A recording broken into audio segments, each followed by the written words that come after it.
नमस्कार, मैं हूं नीलू। देखिए, बांग्लादेश से लगातार तल्खी भारत की दिखाई दे रही है जब से शेख हसीना पहुंची हैं भारत, और जब से भारत ने उन्हें शरण दिया है।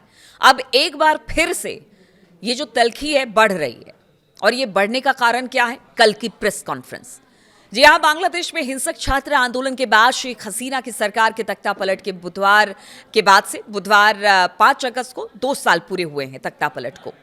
और इस मौके पर भारत में रह रही शेख हसीना ने सार्वजनिक तौर से मीडिया से बातचीत की। बांग्लादेश छोड़कर आने के बाद ये उनका पहला सार्वजनिक संबोधन था।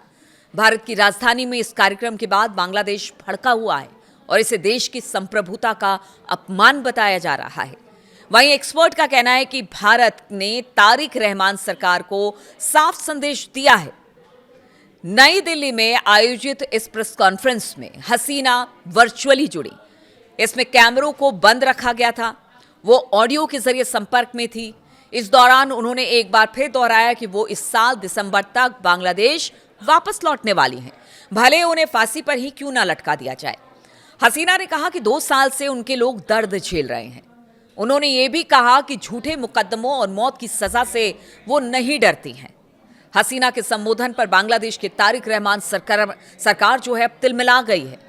बांग्लादेश के विदेश मंत्रालय ने एक बयान में कहा कि वो इस बात से बहुत नाराज है कि नरसंहार की दोषी शेख हसीना को दिल्ली में मीडिया से संवाद करने की अनुमति दी गई।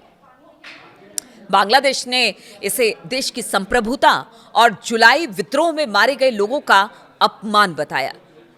बांग्लादेश ने यह भी कहा कि हसीना का खुलेआम मीडिया को संबोधित करके बांग्लादेश और भारत के रिश्तों के लिए हानिकारक बताया है।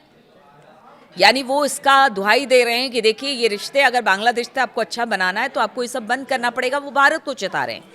लेकिन इस बीच एक्सपर्ट इस घटनाक्रम को भारत बांग्लादेश के रिश्तों में नए अध्याय के रूप में देख रहे हैं।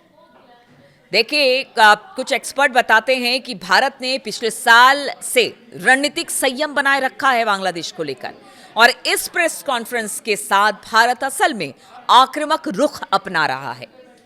सोशल मीडिया प्लेटफॉर्म एक्स पर उन्होंने कहा, कुछ एक्सपर्ट्स ने, कि फरवरी में चुने जाने के बाद तारिक रहमान को रेड कारपेट स्वागत का प्रस्ताव दिया गया था भारत की तरफ से, जिसे तारिक रहमान ने ठुकरा दिया।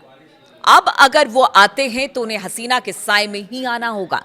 इस तरह की बातें भी सामने आ रही है। और अगर ये टकराव का रास्ता अपनाते हैं तो भारत अपना रुख और कड़ा कर लेगा। यानी बांग्लादेश की बात कर रहे हैं कि अगर आप टकराना ही चाहते हैं तो फिर भारत का रुख बहुत कड़ा होगा।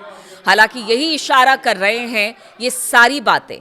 अमेरिकी स्थित विशेषज्ञ रस्ट कोले ने हसीना के मामले में भारत का हाथ मजबूत बताया है। उन्होंने कहा कि भारत के पास फायदे की स्थिति है, क्योंकि गंगा नदी जल बंटवारा समझौता इस साल खत्म हो रहा है और तीस्ता जल बंटवारे का मुद्दा भी इस वक्त बना हुआ है। तारिक रहमान भारत को परेशान करने के लिए ज्यादा कुछ नहीं कर सकते। कोले ने आगे कहा कि रहमान ने चीन को शामिल करने की कोशिश की, लेकिन अमेरिकियों ने उन्हें रोक दिया। इसके साथ ही व्यापार समेत अन्य चीजों के लिए बांग्लादेश भारत पर बहुत ज्यादा निर्भर है। भौगोलिक और अपनी मजबूरियां भी उसकी अपनी हैं। तो आप ऐसे सिचुएशन में समझिए कि वो भारत का कितना विरोध कर सकता है बांग्लादेश। और यही वजह है कि अब भारत आक्रामक हो गया है। अब तक बांग्लादेश के मुद्दे पर वो बिल्कुल चुप था।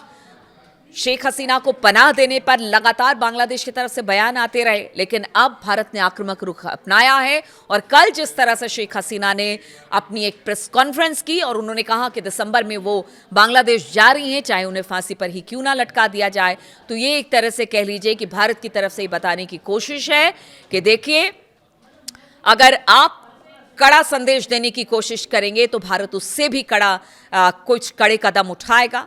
और इस बार जो कदम बांग्लादेश के लिए उठाया जाएगा वो बांग्लादेश के लिहाज से कहीं अच्छा नहीं होगा, क्योंकि बहुत हद तक जो कहते हैं ना कि निर्भरता भारत पर बांग्लादेश की है, इसलिए बांग्लादेश को भी अब फूंक फूंक कर कदम रखने की जरूरत है, ना कि बयान देने की। भारत ने ये बता दिया है।